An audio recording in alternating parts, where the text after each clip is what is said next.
कोविड-19 के दौरान तबलीगी जमात एक बड़ा मुद्दा बना था।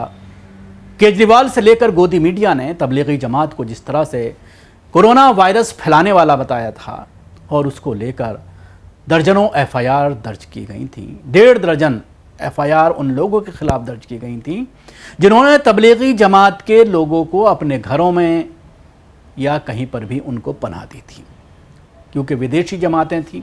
अचानक भाग पाना मुश्किल था, इंटरनेशनल फ़्लाइटें तक बंद कर दी गई थीं, परेशानी का आलम था, कोई ट्रांसपोर्ट नहीं थी, इसलिए मजबूरन देश में रहना था, होटल सारे बंद थे। तो ऐसे में कुछ लोगों ने इनकी मदद करने के लिए अपने घरों में पनाह दी थी और उनके खिलाफ दिल्ली में 16 एफआईआर दर्ज की गई थी। आज इस मामले में दिल्ली हाई कोर्ट ने इन तमाम 16 एफआईआर, जिसमें 70 लोग आरोपी बनाए गए थे, उन तमाम लोगों को राहत देते हुए 16 की 16 एफआईआर रद्द करने का ऑर्डर दिया है। जस्टिस बीना बंसल कृष्ण ने भारतीय नागरिकों के खिलाफ दर्ज आरोप पत्रों को रद्द कर दिया है और उनके खिलाफ दर्ज 16 एफआईआर रद्द करने की याचिका को निपटा दिया गया है। जज ने आदेश सुनाते हुए कहा है कि आरोप पत्र रद्द किए जाते हैं।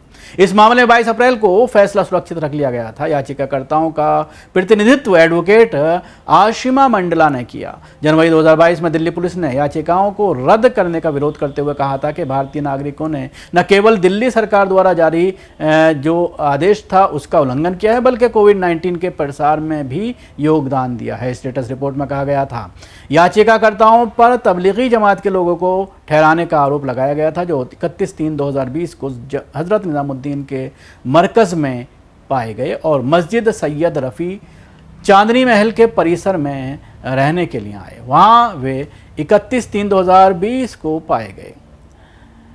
तदनुसार बिना किसी सामाजिक दूरी या स्वच्छता उपायों के मस्जिद परिसर में जमावड़े को प्रवेश देकर याचिकाकर्ताओं ने न केवल 31/3/2020 के धारा 144 आदेश और 22/3/2020 की जीएनसीटीडी अधिसूचना का उल्लंघन किया, बल्कि जानलेवा बीमारी कोविड-19 के प्रसार में भी योगदान किया।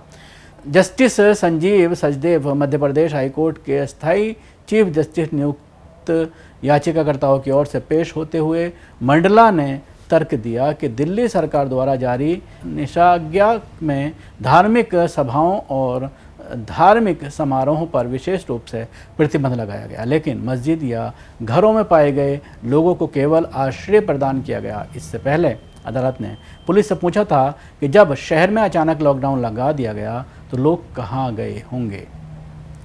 बहुत बड़ी राहत है ये उन लोगों के लिए जिनको काफ़ी दिनों से इस केस को लेकर काफ़ी परेशानी थी, काफ़ी उनको परेशान किया जा रहा था और दिल्ली पुलिस इसको क्वैश नहीं कराना चाहती थी। एफआईआर को दिल्ली पुलिस को भी झटका है, दिल्ली सरकार को भी एक बड़ा झटका है और राहत है उन 70 लोगों को जिनके नाम इस एफआईआर में थे।